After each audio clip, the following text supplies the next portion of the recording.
Bonsoir, bienvenue à cette grande édition du journal, mesdames et messieurs. Cette actualité partira de ce qui concerne le secteur de transport. Bob Amiso Yoka Lumbila, autrefois élu député provincial pour le compte de la commune de Barumbu, il est présentement ministre provincial de transport. Il a pris un certain nombre de décisions et vous savez, la capitale RD congolaise Kinshasa est aujourd'hui en proie à des bouchons monstres. Et il a donc décidé que le gros engin dont le poids est supérieur ou égal à 20 tonnes, ils doivent désormais circuler à partir de 22 h jusqu'à 5 h du matin pour faciliter la circulation. Suivez la décision du ministre provincial de transport avec Naomi Nyungé. Fluidifier la circulation routière à Kinshasa, l'exécutif provincial instaure les mesures suivantes effectives à partir de ce mercredi 21 mai 2025. Quant aux restrictions des horaires pour les véhicules de 20 tonnes ou plus, les camions remorques, camions de 20 tonnes ou plus, transportant des matériaux de construction, à l'instar du ciment, fer à béton et grime, c'est des boissons ainsi que les véhicules de livraison sont autorisés à circuler sur toute l'étendue de la ville de Kinshasa uniquement de 22 h à 5 h juste. Ces mesures sont de stricte application. Tout contrevenant s'exposera aux sanctions prévues en la matière. Les ministères de Transport et Mobilité urbaine que dirige Bob Amiso Yoka Lumbila entend par ces mesures donner des réponses exactes face aux embouteillages constatés dans la capitale congolaise. Cela dit, la mesure relative à la circulation alternée des véhicules selon les plaques d'immatriculation pair et impair ne sera plus appliquée. Cette décision fait suite à une évaluation approfondie de son impact sur la circulation et à des consultations avec les parties prenantes concernées. À la suite des différentes décisions prises par le ministre provincial de transport Bob Amiso Yoka Lumbila, la Fédération des entreprises du Congo FEC n'a pas tardé à réagir. Elle a pour ce faire convoqué une réunion pour le 27 mai 2025 en vue de statuer sur la question. Mais déjà, les conséquences sur le terrain sont réelles et on le voit dans ces papiers signés par Naomi Nyungé. De restreindre les horaires de circulation pour le véhicule de 20 tonnes et plus à Kinshasa entre en vigueur mercredi 21 mai 2025. Dans cette catégorie de véhicules s'y retrouvent les camions remorques, les camions de 20 tonnes ou plus, transportant des matériaux de construction tels que ciment, fer à béton, les cailloux, sable et les bois, ainsi que le véhicule de livraison.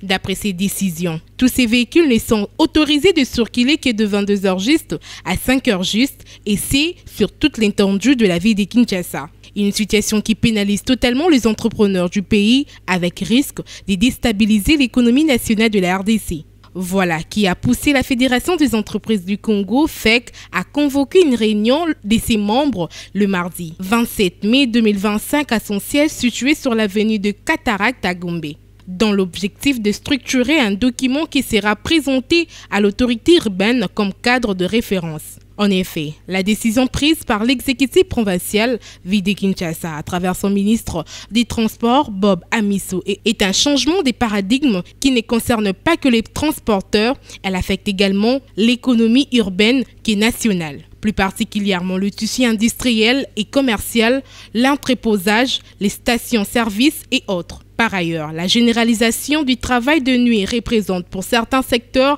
un basculement complet de leur mode habituel de travail et de fonctionnement, ce qui suppose l'adaptation de certains cadres juridiques à la redéfinition des horaires. Et étant donné qu'il s'agit d'un processus qui recule du temps, le retardement de la mise en application de la dite mesure pourrait être l'idéal pour le moment.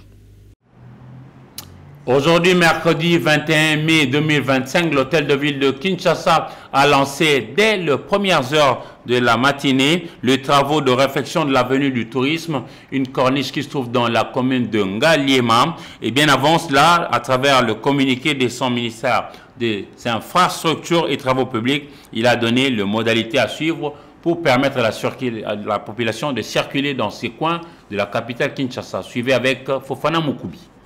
Numéro SC-00D-GPK-MIN-ITP-COMAD-ATN du mois de mai 2025, le ministère des Infrastructures et Travaux publics de la ville-province de Kinshasa informe les usagers de la voie publique qu'il procédera ce mercredi 21 mai 2025 à partir de 4 heures à la fermeture partielle en journée et complète la nuit de l'avenue Tourisme, également connue sous le nom de Nzela Yamaï, pour des travaux essentiels de réhabilitation.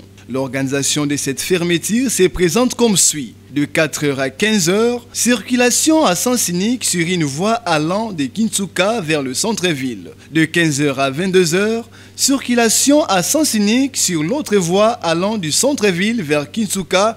Et de 22h à 4h de jeudi 22 mai, fermeture complète de la route dans les deux sens. Les ministères sollicitent à travers sa cellule de communication et administration l'indulgence des Kinoises et Kinois face aux désagréments éventuels liés à la fermeture momentanée de cette avenue et à l'exécution de ces travaux de réhabilitation sur ces tronçons. Il invite par ailleurs les autorités civiles, militaires et celles de la police nationale congolaise à prendre toutes les dispositions nécessaires pour garantir l'ordre public et une exécution optimale des dites opérations.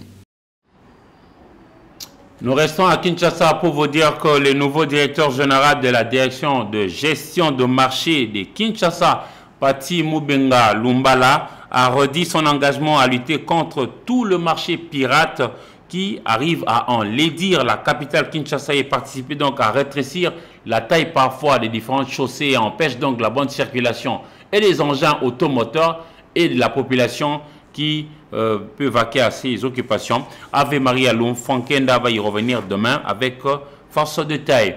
La plus haute instance judiciaire de la République démocratique du Congo, j'ai cité la Cour constitutionnelle, a condamné le 20 mai 2025 Matata Pogno et Gracias Mutombo Mwana Nyembo à 10 ans de prison avec confiscation de biens au prorata de 245 millions de dollars américains détournés dans le projet d'érection du parc agro-industriel de Bukanga Lonzo dans la province du Kwango. Maître Cédric Kabea est revenu sur les caractères inattaquables des arrêts de la plus haute instance judiciaire de la RDC. Suivez.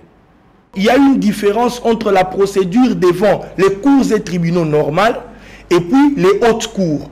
Vous savez, les hautes cours statuent en premier et en dernier ressort.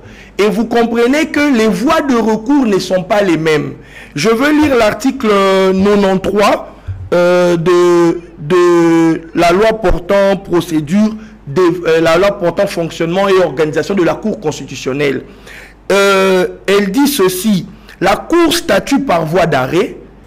Les arrêts de la Cour sont écrits et motivés. Ils sont signés par tous les membres de la composition et par les greffiers du siège. Le dernier alinéa, ils ne sont susceptibles d'aucun recours, sauf interprétation ou rectification d'erreurs matérielles. Donc, ce qui veut dire que les gens qui pensent que l'honorable Matata peut faire recours ou comme on dit opposition parce que c'était soi-disant que ça peut être un arrêt, une décision par défaut. Non, la Cour constitutionnelle, la loi qui porte son fonctionnement a déjà tranché pour dire il n'y a pas de recours parce que c'est en premier, en dernier ressort. S'il y a une voie exceptionnelle à soulever, c'est en matière soit de rectification d'erreurs matérielles, ça les juristes comprennent c'est quoi l'erreur matérielle, et puis d'interprétation. Donc dans les deux cas, M. Matata Pogno ne se retrouve pas. M. Matata Pogno, je crois il doit y avoir exécution dès sa sentence parce que l'article 94 qui suit nous dit ceci: les arrêts de la Cour sont publiés au journal officiel, ils sont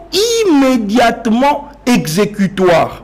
Le procureur général en poursuit l'exécution. Donc, au stade où nous sommes, moi j'estime déjà que le procureur général est en train déjà de mettre en œuvre tous les mécanismes pour faire publier cet arrêt au niveau du journal officiel et après procéder à l'exécution, soit à l'arrestation. Aucun partenariat économique, moins encore politique, ne pourra plus se conclure sur l'échiquier tant national qu'international sans passer par l'Assemblée nationale, qui est même la représentation de la République démocratique du Congo. Ces propos sont de Vital Kamerhe Lwakanigini Kingi, qui est le président de l'actuelle Assemblée nationale en République démocratique du Congo, en vue de rassurer les élus du peuple autour des questions de cette envergure. Suivez en image avec Raf Kachunga. Avant de débuter la plénière de ce jour, permettez-moi encore une fois d'encourager et de saluer tous les efforts de paix auxquels s'emploie actuellement son Excellence Monsieur le Président de la République, Félix-Antoine Tshisekedi Tshilombo, ainsi que le gouvernement. Comme j'en ai pris l'habitude, je voudrais adresser en mon nom personnel ainsi qu'au nom de tous mes collègues députés mes meilleures pensées à l'endroit des populations vivant dans les territoires occupés, frappés par la guerre en ce moment. La paix reste notre objectif premier et elle sera restaurée quoi qu'il en coûte. Aussi, à la suite de l'audience que son Excellence, Monsieur le Président de la République, chef de l'État, m'a voulu bien m'accorder hier pour un tour d'horizon sur des questions importantes qui concernent la nation, le pays, le chef de l'État a rappelé à l'attention des élus que les différents accords de paix et de coopération économique en cours de négociation, notamment grâce à la facilitation des États-Unis d'Amérique et des médiateurs africains désignés, du Qatar. D'une chambre parlementaire à une autre, au niveau du Sénat, le maximum de temps a été accordé ou consacré à l'examen à huis clos du rapport synthèse de l'audition de membres du gouvernement central dans les secteurs ont un rapport avec la gestion de l'état des sièges en cours dans la partie que l'on appelle Ituri et le Nord Kivu.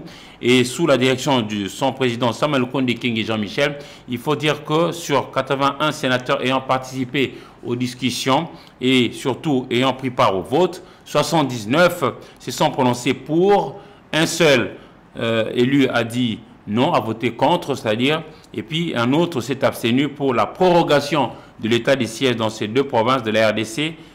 Suivez avec images et commentaires.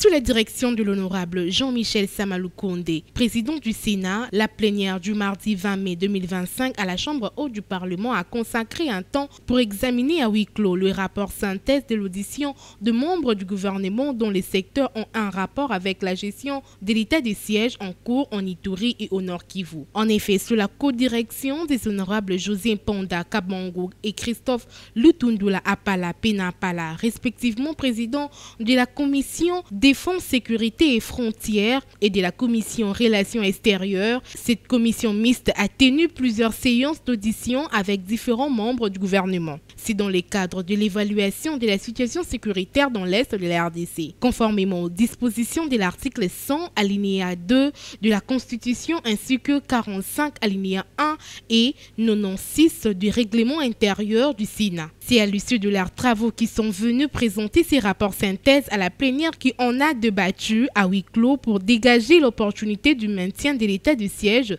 sur cette partie du territoire national. Rien n'a filtré de ces huis clos. Il faut néanmoins noter qu'au cours de la même plénière, la Chambre haute a également autorisé pour la 99e fois la prorogation de l'état de siège sur une partie du territoire de la RDC. Et cette mesure exceptionnelle décrétée depuis le mois de mai 2021 est prorogée tout le 15 jours selon l'article 144 de la Constitution. Compte tenu d'obtenir le soutien presque unanime de tous les élus, sur 81 sénateurs ayant pris part au vote, 79 se sont prononcés pour le maintien, un seul contre et une seule abstention. Le projet de loi ainsi qu'adopté sera transmis pour la promulgation au président de la République, Félix-Antoine Tshisekedi. La mesure prendra effet à partir de ce 22 mai 2025.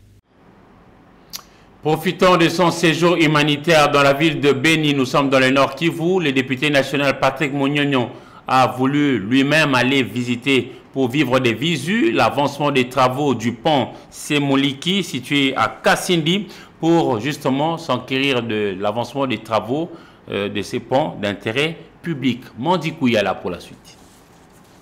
Profitant de son séjour humanitaire dans la ville de Béni, province du Nord Kivu, les députés nationaux Patrick Mouniomo, accompagné de 2 autres députés nationaux de cette province et du gouverneur militaire, a effectué une descente au pont Semoliki dans les territoires de Kassindi à Béni afin de s'enquérir de l'avancement des travaux de réhabilitation de cet ouvrage qui donne accès aux pays frontaliers de la RDC, principalement l'Ouganda. Pour les usagers de cette route, les travaux de réhabilitation de cette voie avancent à pas de tortue par manque de matériaux. Propos soutenus par l'un des responsables de l'office de route présent sur ces lieux. Nous avons un problème d'équipement. Nous venons de passer presque 3 semaines en train de travailler ici. Si on était équipé, les problèmes seraient résolus à 1 semaine. Mais comme nous n'avons pas d'équipement, on est en train de se débrouiller manuellement, cause pour laquelle ça traîne. Pour leur part, les députés nationaux Patrick Mouniomo et Elvis Achonga ont profité de cette descente pour lancer un appel pressant au ministre des Infrastructures et Travaux publics pour l'accélération des travaux en vue de la reprise du trafic sur cette route d'intérêt économique certain. Il faut que le gouvernement prenne conscience à charge ce pont ici parce que dans leur concession, paraît-il que le problème des ponts n'est pas encore aménagé. Il y a un souci, ces ponts pourraient céder. Et nous, comme membres de cette commission, nous allons demander au ministre de prendre cette disposition et d'instruire urgemment son DG de l'Office des routes de venir nous arranger ces ponts. Au cas contraire, ça sera le problème que le DG ne saura pas gérer parce que c'est un problème qui nous concerne, nous, les représentants de la population. Quand la population n'est pas contente, cela veut dire que nous devons faire encore davantage notre travail. Ici de signaler que c'est à la demande des habitants de cette contrée que ces élus du Nord Kivu ont effectué cette descente au pont Semoliki à Kassindi, à Béni. Organisé par Youth, IGF, DRC et ses partenaires, le forum de jeunes sur la gouvernance de l'Internet en République démocratique du Congo a été ouvert aujourd'hui, mercredi 21 mai 2025, par le ministre national de PTNTIC, Augustin Kibasa Maliba. Ces forums visent à impliquer les jeunes à la gestion du numérique sur le plan national et international. Et ceci s'inscrit dans le cadre de la dynamique mondiale 2006 initiée par les États-Unis d'Amérique pour l'avenir numérique au Congo-Kinshasa. On fait le point avec Pascal Lokol. Placé sous le thème « La jeunesse, actrice clé de la transformation numérique du développement de la République démocratique du Congo », le Forum de jeunes sur la gouvernance de l'Internet en RDC édition 2025 a pour objectif d'impliquer le jeune dans la gestion du numérique au niveau national et international. Cette application leur permettra de booster le développement du pays et de ne pas être de simples utilisateurs, mais plutôt les créateurs des opportunités économiques à travers l'Internet. Nous avons voulu mettre en place un cadre d'échange pour faire entendre la voix de la jeunesse. Comme vous le savez, la jeunesse congolaise est encore forte et elle peut contribuer au développement du pays. Le pays est majoritairement jeune et ce que nous voulons, c'est que dans les décisions, dans les projets qui concernent la transformation numérique, que la jeunesse puisse être impliquée. Et c'est pourquoi nous avons organisé cet événement pour voir comment la jeunesse congolaise peut innover, créer, développer des solutions qui peuvent aider les pays à accéder à son développement. Les nouvelles technologies de l'information et de la communication étant plus utilisées par plusieurs groupes de personnes, le directeur général de la RPTC, Christian Katendi, a promu une bonne régulation pour promouvoir les contenus fiables et éducatifs pour la jeunesse congolaise. Et pour Augustin Kibassa Maliba, ministre des Postes et Télécommunications et Nouvelles Technologies de l'Information et de la Communication, ce forum reflète la vision du président de la République, Félix-Antoine Tshisekedi, d'intégrer les développements économiques du pays dans le numérique. Déclarant ouverte cette édition 2025, ce membre du gouvernement a promis la mobilisation des fonds pour construire les infrastructures numériques afin de soutenir le jeune. Il faut dire que cette troisième édition est un moment fort pour aborder la problématique liée à l'utilisation et aux infrastructures numériques en République démocratique du Congo. Poursuivant son objectif de mettre fin au fléau de la prolifération illicite de la circulation des armes légères et petits calibres, la Commission nationale de contrôle de ALPC organise d'aujourd'hui, à partir d'aujourd'hui 21 jusqu'à demain 22 mai 2025, un atelier sur la mise en œuvre du plan d'action national sur les armes précitées en République démocratique du Congo. Prenons avec l'ouverture Fofana Mukubi. C'est dans la salle Lubumbashi de l'hôtel Pullman quasi rempli que s'est tenue la matinée de ce mercredi 21 mai 2025. L'atelier sur la mise en œuvre du plan d'action national de la République démocratique du Congo sur les armes légères et de petits calibres, ALPC en sigle. Depuis 1996, la RDC connaît un éternel recommencement des conflits alimentés sans fin par la porosité de ses frontières et la multiplicité des acteurs armés non étatiques, principaux éléments catalysateurs de la circulation illicite des ALPC précités. Pour les bureaux des affaires de désarmement des Nations Unies en Afrique, INREC en sigle, il faut absolument prévenir, combattre et éliminer ces genres de trafic. Nous avons appuyé en son temps la RDC pour la création et l'installation de la CNC-ALPC. À chaque fois que la CNC nous sollicite pour les appuyer, lorsque c'est dans les limites de nos possibilités, nous apportons un appui technique, un appui financier quand c'est nécessaire pour avancer. Avec la participation d'une cinquantaine de personnes ici de la Commission nationale de contrôle des armes légères et des petits calibres, des agences du système des Nations Unies, les ambassades et les ONGS internationales, un plan d'action national quinquennal a été adopté et bénéficie déjà du soutien des Nations Unies. Nous avons réalisé le marquage qui est notre activité quotidienne, si je peux le dire comme ça. Il y a eu l'organisation d'une conférence régionale à Goma l'année passée. Il y a eu la participation de la RDC à pas mal de forats internationaux. Il y a eu la destruction des armes excédentaires, des armes qu'on n'utilise pas. Et ça fait partie de la gestion des armes, parce que toutes les armes qu'on n'utilise pas peuvent toujours être un danger pour la population. Donc nous avons pu détruire cela. Cet atelier de 2 jours permettra aux différents acteurs d'échanger sur les questions liées à la thématique avec présentation élaborée par les différents experts présents, question de sensibiliser les partenaires nationaux et internationaux sur les priorités du plan d'action adopté. C'est avec ces images de lutte contre la prolifération de armes légères et même leur circulation et petits calibres que nous reformons ce journal. Mesdames et messieurs, merci à vous de l'avoir suivi et surtout, bonne soirée dans vos familles. Au revoir.